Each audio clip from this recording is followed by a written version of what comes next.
মালদায় এসে রাজ্যের তৃণমূল পরিচালিত সরকারকে তীব্র আক্রমণ করলেন কেন্দ্রীয় প্রতিরক্ষামন্ত্রী রাজনাথ সিং। রবিবার বিজয় সংকল্প সভায় যোগ দিতে মালদায় আসেন কেন্দ্রীয় প্রতিরক্ষা মন্ত্রী রাজনাথ সিং।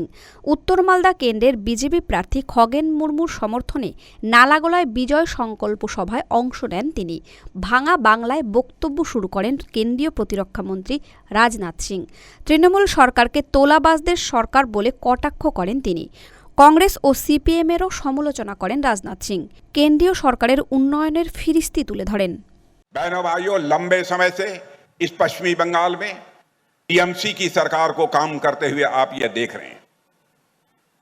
यदि किसी से पूछा जाए कि टीएमसी की सरकार आने के बाद पश्चिमी बंगाल में क्या हुआ है, लोग यही कहेंगे, यहां पर तोलाबाजों, अपराधियों और भ्रष्टाचारियों को यहां पर जबरदस्त बोलबाला हुआ है।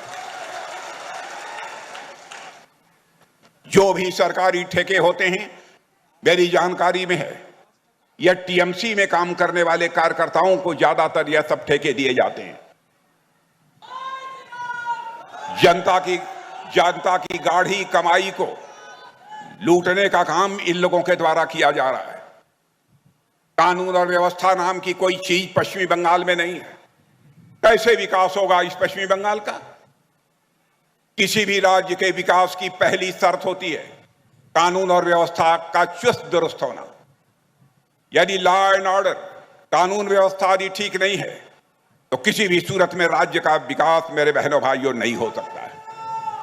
हम लोगों ने केंद्र में मोदी जी के नेतृत्व में सरकार चलाकर यह दिखा दिया है, विकास करना यदि कोई राजनीतिक पार्टी जानती है तो उस पार्टी का नाम है भारतीय जनता पार्टी, जो विकास करने की कला जानती है। चाहे कांग्रेस हो अथवा टीएमसी हो, चाहे यह सीपीआईएम के लोगों, जब भी चुनाव आता है आपसे तरह तरह के वादे करते हैं, लेकिन सरकार बनने के बाद ये अपने वादों को पूरा नहीं करते हैं। लेकिन मैं डंके की चोट पर कह सकता हूं, भारतीय जनता पार्टी हिंदुस्तान की एक ऐसी राजनीतिक पार्टी है जो कहती है वह करती है। हमारे कहने और करने में कोई अंतर नहीं होता है, हमारे वर्ड्स और डीड्स में कोई अंतर नहीं होता है।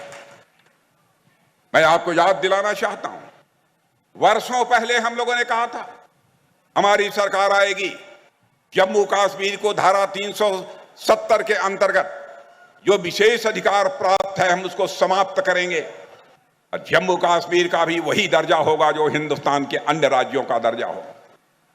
आपने देखा संसद में मेजॉरिटी मिलने के बाद ही हम लोगों ने चुटकी बजाकर धारा 370 को समाप्त कर दिया और जम्मू कश्मीर का आज वही दर्जा है जो हिंदुस्तान के अन्य राज्यों का दर्जा है। हम लोग कहते थे जिस दिन हमारी केंद्र में सरकार बनेगी, अयोध्या की धरती पर भव्य राम का मंदिर बनने से हमें दुनिया की कोई ताकत नहीं रोक सकती। हम जब नारे लगाते थे राम लला हम आएंगे, मंदिर वही बनाएंगे, यह कांग्रेस टीएमसी के लोग कहते थे। ये भाजपा वाले बार बार मंदिर बनाने की बात करते हैं, मंदिर बनाएंगे लेकिन तारीख नहीं बताएंगे। बहनों भाइयों, आपने देखा वो 22 जनवरी का दिन आ गया, अयोध्या की धरती पर भव्य राम का मंदिर बना हुआ है, उसमें भगवान राम लला की प्राण प्रतिष्ठा हमारे प्रधानमंत्री ने कर दी है। मालदा टुडे।